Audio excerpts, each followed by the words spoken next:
Presentation open किया तो यहाँ पे जो आपका कहना है उसके ऊपर हम वाज़े देखेंगे।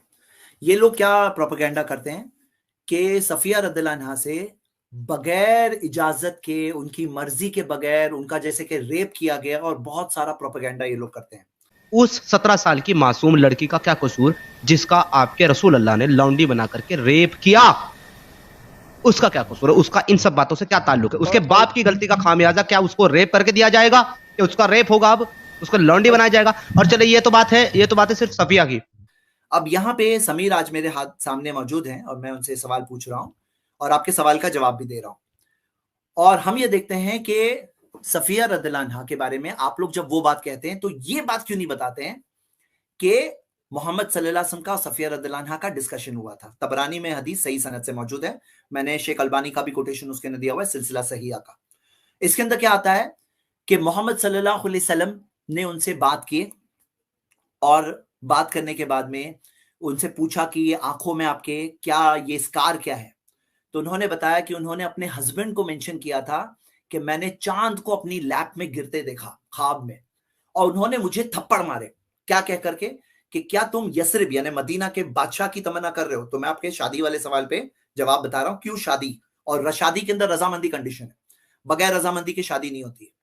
तो मोहम्मद सल्लल्लाहु अलैहि वसल्लम ने सफिया रदियल्लाहु अन्हा से बात की, पूछे कि इस कार क्या है? उन्होंने बताया कि मुझे ऐसा ख्वाब आया था, मेरे हस्बैंड ने कहा कि क्या तुम मदीना के बादशाह की तमन्ना कर रहे हो?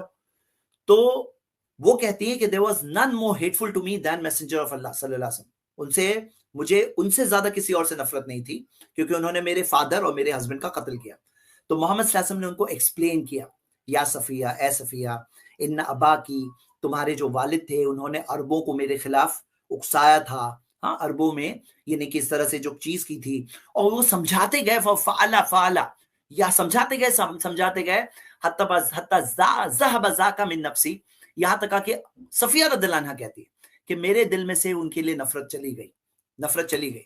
सेकंड बात आप देख सकते हैं कि तारीख इब्न साद के अंदर ये रिवायत मौजूद है कि जिसके अंदर आता है कि मोहम्मद सल्लल्लाहु अलैहि वसल्लम ने फिर उनको चॉइस दिया, और क्या चॉइस दिया कि तुम चॉइस करो, इख्तारी, कि तुम चॉइस करो कि अगर तुम चाहते हो तो तुम इस्लाम चूज करो और मैं तुम्हें अपने लिए चूज करता हूं, और अगर तुम जुडाइज्म चाहती हो तो मैं तुम्हें आजाद कर दूंगा और तुम जाओ अपने लोगों के पास।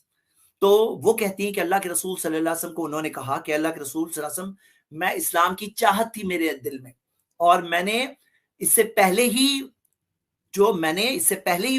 उसके बारे में कहा, और ये आपने मुझे इनविटेशन दी, इससे पहले ही मैंने इस्लाम को ही चूज किया है, और मेरा कोई गार्डियन नहीं है जूज में से, ना मेरे वालिद है ना भाई है, और मैं इस्लाम को कुफ्र पर चुनती हूँ, और अल्लाह उसके रसूल मेरे लिए मेरी ये आजादी से ज्यादा महबूब है कि मैं अपने लोगों की तरफ लौटूं। तो ये उन्होंने चूज किया। यहाँ पे क्या बात क्लियर हुई कि जो रेप का इल्जाम और जो सारे बगैर रजामंदी की शादी का इल्जाम है जो इंक्लूडेड था, तो मैंने इसलिए ये बात को कवर किया। अब आइए आगे बढ़ते हैं।